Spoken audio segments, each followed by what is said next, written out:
Hi everyone. I thought I was put as the first speaker of the day and I'd be talking to empty tables. I'm very happy to see all of you here. My profile is a little schizophrenic. It starts talking about advertising, but I'm now in IT. I do a dual role of sales support, which is customer experience, and I also head branding, which is our way of describing the marketing pillar. And today, the marketing side is what I would like to discuss with you. I quite, so I came up with this topic, and I quite think integrated marketing is what we are looking at every day today, and we've been doing that for the last 25, 30 years, I think. But it's changing. And I thought that it would be a good idea to kind of dwell on one of those aspects of this change that has kind of really taken us over. I want to start with a disclaimer, which I'm sure you can read on the screen. I haven't harmed my social media team in putting these things together. I will not bore you with numbers because I personally think that sometimes, and especially in today's day of big data and analytics, we get too caught up in numbers, and marketing largely becomes Excel sheet driven instead of what we used to practice as gut feel. Do you have a clicker?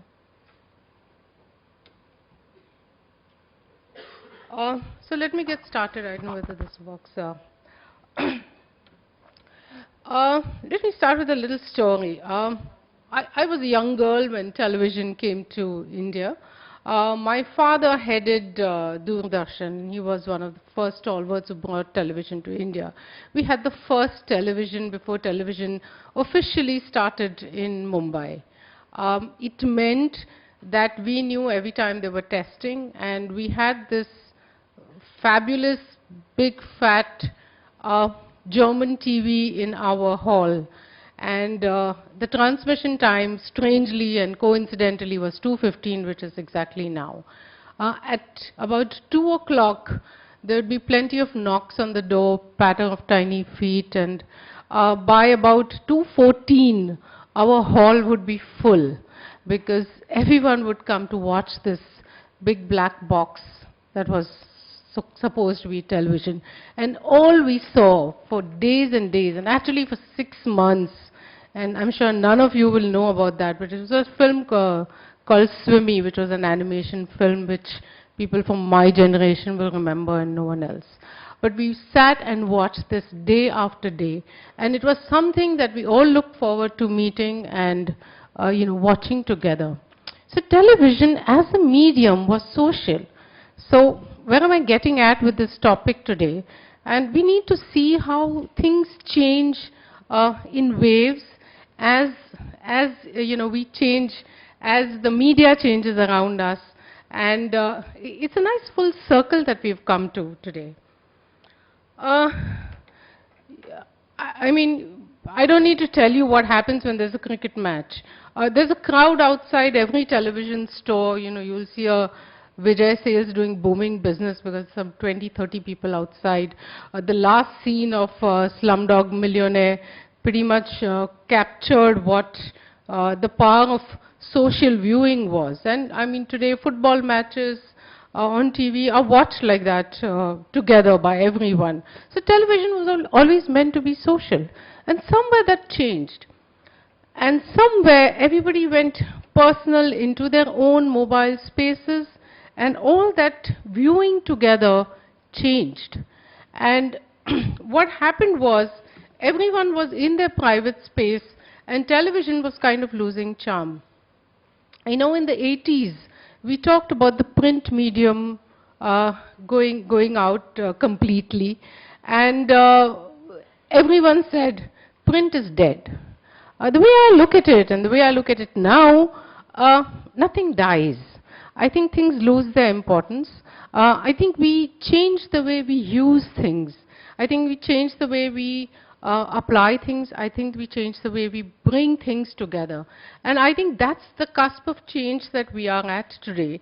And that's what we can harness if we want to, or we can actually go under that change and kind of give up to it. So is television dying? It's not. And I'll show you how. So this is what happened with all those icons that you just saw before this. Everyone went into the personal spaces. Today you can see this scene even at a dinner table, and it's a common joke today that, 6 of us friends got over for dinner and we were each checking out our mobile phones. You see it all the time. And everyone's withdrawn into their private space. So how do you go back to, the social part of social media and the new technology that has kind of overtaken our youngsters? So let me give you an example. And this is a very interesting case study of 2010, and it's been talked over the world, it's global. I think Yahoo uses it as a case study. It's the Hippo case study, and I don't know whether any of you know about it, but I'll just quickly tell you what it was all about. So Hippo came into a very, very crowded market in 2010, where there was Lay's, there was Bingo, there was lots in the snack market. Hippo did come up with a kind of path-breaking, different commercial, different angle. They call themselves the hunger fighters. You had a little hippo paw giving out packs of chips to, either guys who were fighting in the parliament. And that time you had this huge fight in the parliament. It's a televised debate. And you had this paw coming out and giving out those hippo packs, saying that, the key to all fighting was because people were hungry, and if you satisfied their hunger, it was fine, which was great. So they used television. It was a mass media campaign, and I mean, in a country like India, what do? You use television to manage the masses, and that kind of, geography. What happened next was very, very difficult for Hippo to manage, is their sales tracking and their inventory. So you now created a demand and you weren't able to match it with your distribution. You didn't know where it was available. And they came up with this idea, and fortunately I know who came up with the idea, so I'm quite proud. They came up with this idea that maybe what they should do, since their target audience was the young Twitterati, they thought maybe what they should do is get people to tweet about it.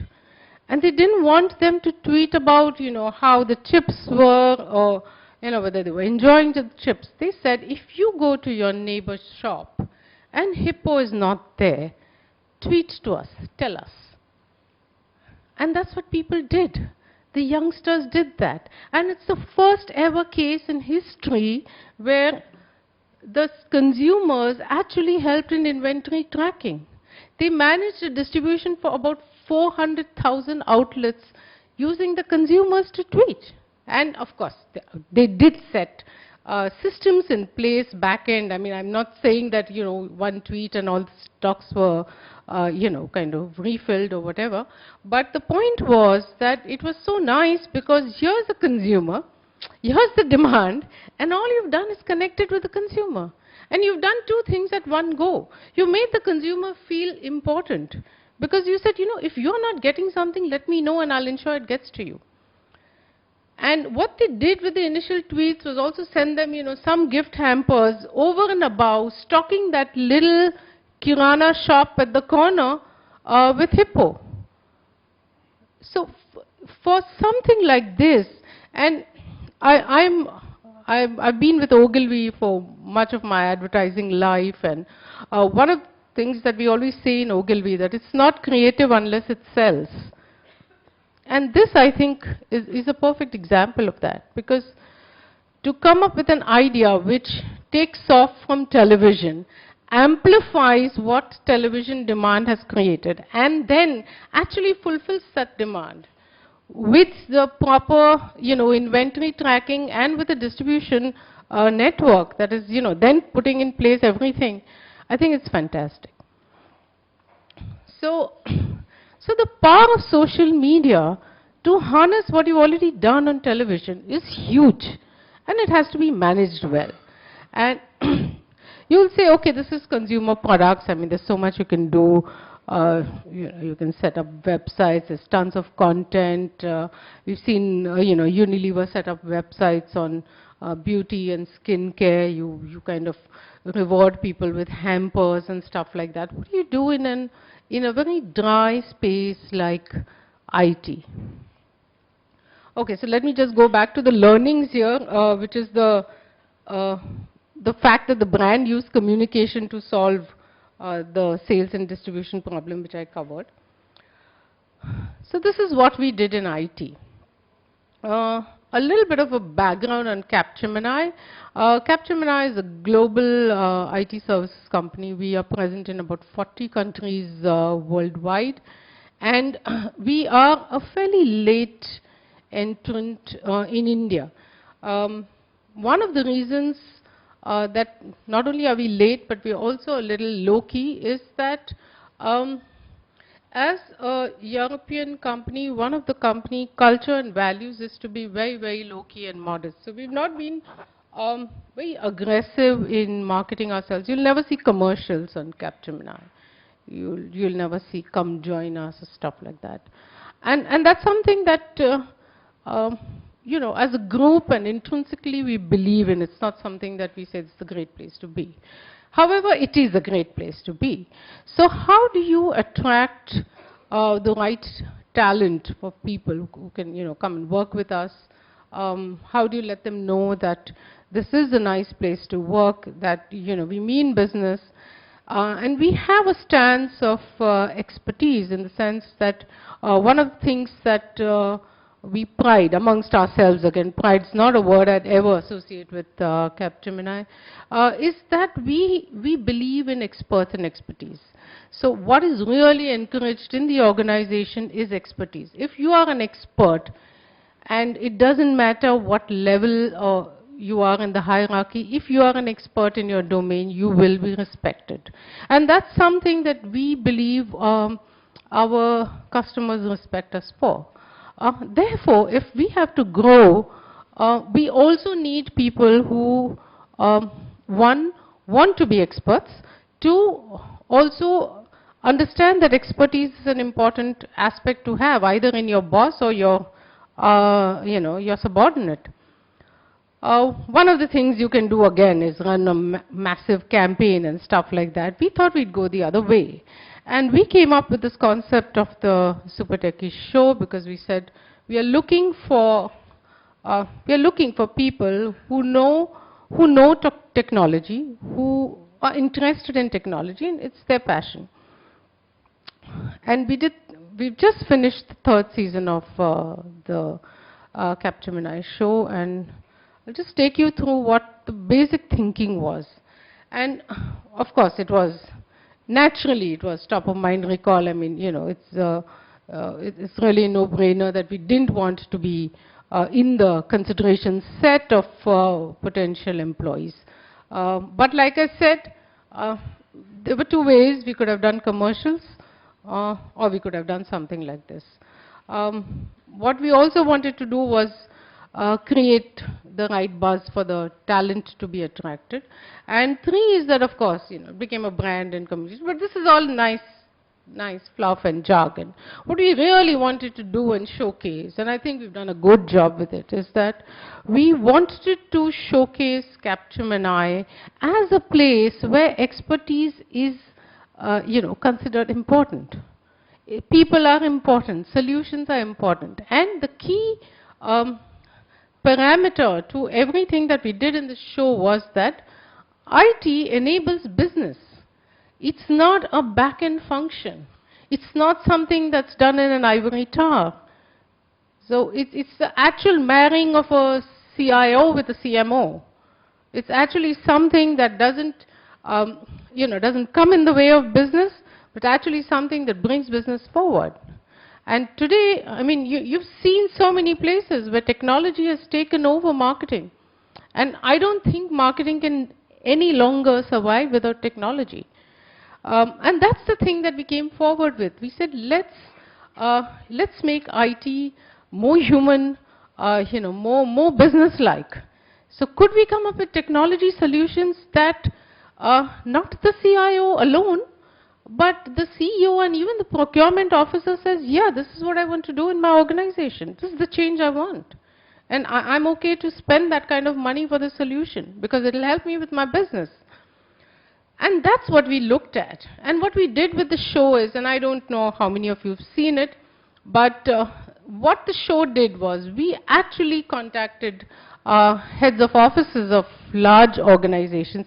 These were not IT organizations. They were banks, they were paint companies, they were car companies, you know, it's a whole different levels of sectors. And we said, is there a business challenge that is bothering you that you think technology can solve? And the idea there was that could we actually take real life business challenges that people had? What was keeping the CEO or the COO or the CIO awake at night? And then we said, can we get young techies to solve this? And let the CIO be the judge. So Capgemini then became an enabler. There was a problem at one hand, there was a solution on the other hand, and all we did was put the two together and said, here, this is the problem, and these are the three solutions that, you know, three young techie teams have come up with, and Mr. CIO or Mr. CXO, whoever it is, decide what you think is works. And it was a thumping success. Now, what this was actually a television show. And I'm not a numbers person, and I really think numbers take away from the gut feel of marketing. But sometimes it's nice to show these graphs, and they look very impressive. So it's here. We followed trends. And I'm going to quickly move on so that you don't see all the numbers. But if you look at how we've kind of compared, we've compared things over 3 years. The show was aired in the first season on ET Now, in the second season on ET Now and Times Now, in the third season which just got over only on ET Now. Now, I don't know what packages you all take on Tata Sky. Most people do not have ET Now on their package, unless they are at a, you know, in the finance category or whatever. It's a niche channel, and we know that. However, ET Now is a respected channel. It's part of the Times network. It has a good reach. It has coverage. ET Now did the necessary amplification on media and stuff. But there was more to it than that.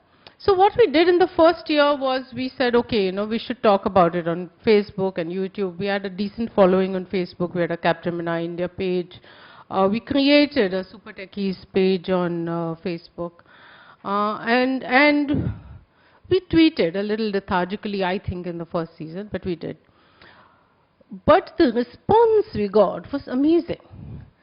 And we realized that on the second season, we needed to amplify that. So we said, okay, let's do one thing. Let's take the subject of every show and make it social. So every time that a challenge would be coming up on an episode, and I can give you the example of Heathrow this time. It was such a real life challenge, and I interacted personally with the CIO of Heathrow. And all he wanted was the techies to solve a challenge of managing security, the physical security at the airport. And he said, how can technology help me in such a way that, you know, the security line moves faster? Because you invariably have, I mean, I just traveled 2 days back, and there was this woman who was complaining because the security guy took away her scissors. I mean, why did she have a pair of scissors in her check-in, in her, you know, bag that she had not checked in? And she was very upset. I mean, I would be too if somebody took away my scissors. But the thing is, these things hold up the lines. And if you look at the 700 million or some numbers that transit through Heathrow, because it's a transit airport, that can really mean a lot of delay for a lot of people. So one of the challenges for Heathrow, and this is really a challenge that was put in front of techies, was how will you use technology to ensure that security is looked after at Heathrow, and people move through those lines quickly because there's been a lot of technology helping everyone at back end.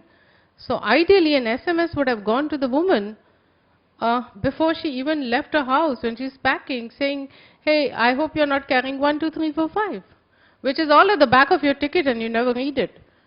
So the idea here is that these were real life challenges. What did we do with it? This was going to come on TV, Sunday morning, 11:30. The trouble with TV, it binds you. If I tell you that, Sunday morning, 11:30, I'm going to be on TV, or what, I'm short of Deepika, if you're, raving over Salman or some idol, I don't think you're going to make time to be there sitting in front of the TV. Most of us are used to saying that, either you record it or you see it later. So the TV binds you, the internet frees you up. And we said, how can we use this? So one is that we socialize this challenge before the episode. And what we did was, once the episode was, we did it 1 week before the episode, and we got people to send their solutions. And when the challenge was aired, we kind of gave contest winner solutions. Remember, these solutions were in 140 characters. But what the response was amazing. We've had 3 seasons now, and we've had 10 in the first season, 13 challenges in the second season, 10 again this season. We have now had more than 50,000 solutions coming from the people, from our engaged customers. So that's what we've done with TV. It got us participation. Again, we've always looked at television as a one-way medium, but social has made it two-way. And by the time the episode was aired, there were like almost Twitter wars going on. We had one contest last season where, because this guy could not put up, a 140 character solution, he actually came up with the idea of actually putting up a whole blog on how he would solve the challenge, which is fair. I mean, it's a technology challenge, it's a real life business challenge. Why not put the whole thing up? So he put up a blog, and his tweet was a link to the blog, which is really, I mean, this is how engaged the people were in the show. And they were not watching it on television, they were watching it on YouTube. So the whole idea here was we used television and we amplified it multifold. And not only that, we made it a two-way conversation. So by the time that, the show was actually aired, people were really engaged in the problem. They wanted to know what the solution was. And the next week, they would either tweet about what the solution was, what they thought the solution was. And of course, they would be engaged in the next episode that was going to be aired. So this is what we've learned from Twitter. Again, some numbers, but these are the interesting ones. We had our hashtags trending at least, I think, about 8 times out of 13 last year. So, and we had something as dry, I would say, as Kirana technology, which is a Unilever challenge where they wanted us to use technology to help the local grocer in his, in his stocking and inventory. And that was a trending hashtag. Can you imagine how engaged the fans were? And this is what made the whole thing really go up. Here are some learnings. I'm done. Yeah. So what we've learned is, when people love something, their friends love it. I mean, it's always, you will have friends. If you're a techie, you're likely to have techie friends, so it kind of amplifies what you're doing. Hate is as good as love in social. So I gave you this example of somebody setting up a blog. And, we got a whole lot of comments and said that, how can you give him an award? He didn't tweet a solution. But technically, he was not wrong. He was just being creative about it, and I thought that we should reward creativity. So we dealt with that properly, saying that, guys, he had a good solution besides the fact that he put it on a blog, and you're free to blog the next time. So the second time around, the following week, we got a whole number of blogs, the solutions. Again, think about it, for something like this, a technology, this thing, people were willing to sit up and write and put up blogs, and we've got 3, 4 other campaigns that we've done within Capgemini, which are 2 examples, but I won't have time to go into that. And we found that, once you engage the right audience, the participation is phenomenal.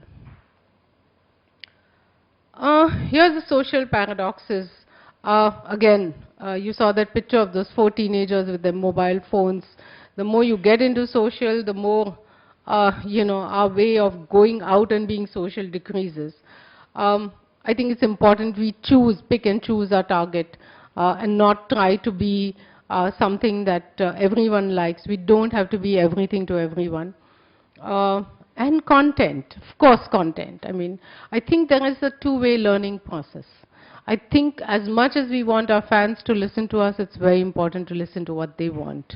And we've been doing that. We've been talking to people. We've been rewarding people. And rewarding doesn't mean money. We've been sending out certificates, award certificates that they can put up on their table, which are little zany, like internet memes and, keeping in type with this young techie audience. We've kind of rewarded them in that way. Finally, I just want to leave you with this thought.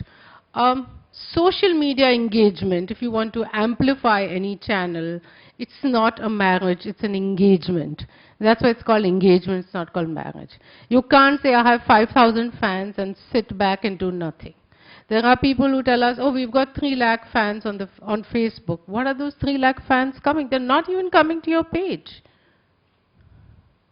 And Facebook, if you're familiar with Facebook, and I'm sure all of you are, you can go and like a page and never visit it again. So your 300,000 likes is nothing if those engagement is not there. Again, it's not about quantity, it's about quality. Sometimes one good engaged user ends up influencing 500 or 1,000 Twitter users. Again, integration is one thing. We talk about integrated marketing, fabulous. You've thought of something for television, you thought of print, you thought of outdoor, you thought of Facebook, you thought of Pinterest and Instagram, LinkedIn and stuff like that. It's not just integration, it's also amplification. Can I just take 2 channels and use one to amplify the other, which is what we did with TV. We took television and we said, okay, forget TAM, forget all those numbers. It's television, it's a television show, okay? Now let's see what we can do with it on social. And finally, don't choose channels, use channels. Take a channel, use it well. Use it either to amplify or make it your big channel. Thank you.